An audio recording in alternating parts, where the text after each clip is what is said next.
بسم اللہ الرحمن الرحیم ربی زدنی علما ربی زدنی علما ربی زدنی علما۔ السلام علیکم اسٹوڈنٹس۔ تو ڈیئر اسٹوڈنٹس، آج کی اس کلاس میں ہم ریسٹوریشن پروز کے اوپر بات کرتے ہیں۔ تو شروع کرتے ہیں۔ The restoration period was deficient in poetry in drama but in prose it holds its head much higher.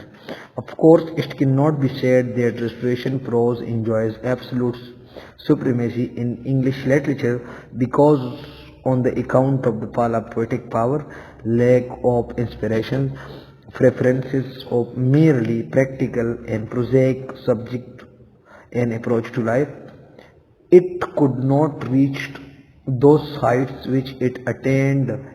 Prose کی طرف اشارہ ہے. It attained in the preceding periods in the hands of Milton Browne or in the succeeding ages in the hands of Lamb, Hazlitt, Ruskin and Charley. تو restoration period جو تھا وہ ہمارے پاس poetry and drama کے لحاظ سے تھوڑا کم تھا، بٹ پروز میں اس میں بنسبت پوئٹری اینڈ ڈراما کے وہ آگے چلا۔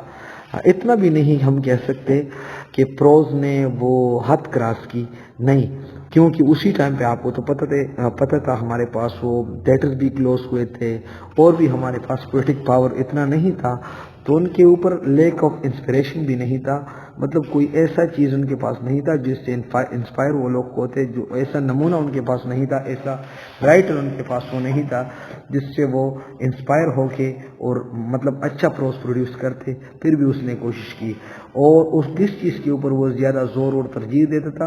Of the merely practical and prosaic subject. Prosaic مین جو غیر دلچسپ معمولی سبجیکٹ ہوتے ہیں، پریکٹیکل جو ان کے زندگی میں جو ان کو نظر آتے تھے ان کے اوپر وہ فوکس کرتا تھا، اور غیر دلچسپ سبجیکٹ کے اوپر وہ لکھنا شروع کرتا تھا۔ این اپروچ ٹو لائف، اور وہ لوگ جو تھے زندگی کے اوپر اس کا جو سوچ تھا اس کے مطابق وہ لکھتے تھے۔ اور آگے کہتے ہیں کہ اتنا بھی نہیں ہم کہہ سکتے کہ وہ بہت زیادہ آگے چلا، جیسا کہ ملٹن اینڈ براؤن نے اس کو آگے لے کے گیا تھا پروز کو۔ اور اس کے بعد جو آنے والے رائٹر تھے، جیسے ہمارے پاس ہزلٹ ہے، لیم ہے اینڈ رسکن ہے، اس نے آگے لے کے چلا ہے، اتنا بھی وہ آگے نہیں چلا ہے۔ ٹھیک ہے، اوپر ایک ورڈ ہے فرسٹ لائن میں ڈیفیشنٹ، تو ڈیفیشنٹ جو ہے یہ سفیشنٹ کا الٹ ورڈ ہے، اینٹونیم ہے، اور اس کا مطلب ہے ناکافی۔ But it has to be admitted that it is during the restoration period that English prose was developed as a medium of expressing clearly and precisely mean matlab shortly average ideas and feeling about miscellaneous matters for which prose is really meant۔ تو یہ بہت زیادہ جاننا لازمی ہے کہ restoration period میں pros واحد ان کے پاس ایک ہتھیار تھا جس کے اندر وہ اپنا آئیڈیاز کو، اپنے احساسات کو، اور مسلینیس مین جو مختلف میٹرز ہے اس کو وہ اچھی طرح وہ اظہار کر سکتا تھا۔ مطلب ایک کس شکل میں دیکھیں، مطلب جو اسی ٹائم پہ پروز ان باتوں کے لیے بہت زیادہ لازمی تھا، کن باتوں کے لیے؟ کہ اس میں وہ اپنا آئیڈیاز، اپنا احساسات اور مختلف چیزوں کو وہ پریزنٹ کر سکے۔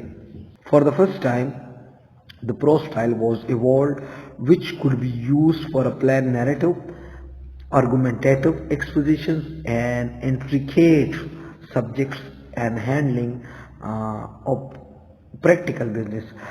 پہلا ٹائم ہمارے پاس ریسٹوریشن ہے جس میں ایوالڈ کا مطلب ڈیولپ ہونا، جس میں پروز ایک ایسی سٹائل ڈیولپ ہوئی جو کسی کی شکل میں ایک بات دوسروں کو سمجھانا تھا، یا آرگومنٹیٹو کی شکل میں، یا جو کمپلیکیٹڈ سبجیکٹ تھے جو عام ویسے نہیں سمجھا سکتے اس کو، اور ایک اس کا جو مین بات تھی وہ پریکٹیکل بزنس کے لیے وہ لوگ جو تھے وہ پروز کی شکل میں اپنے ایک دوسرے کو وہ باتیں لکھتے تھے اور ڈسکشن کرتے تھے۔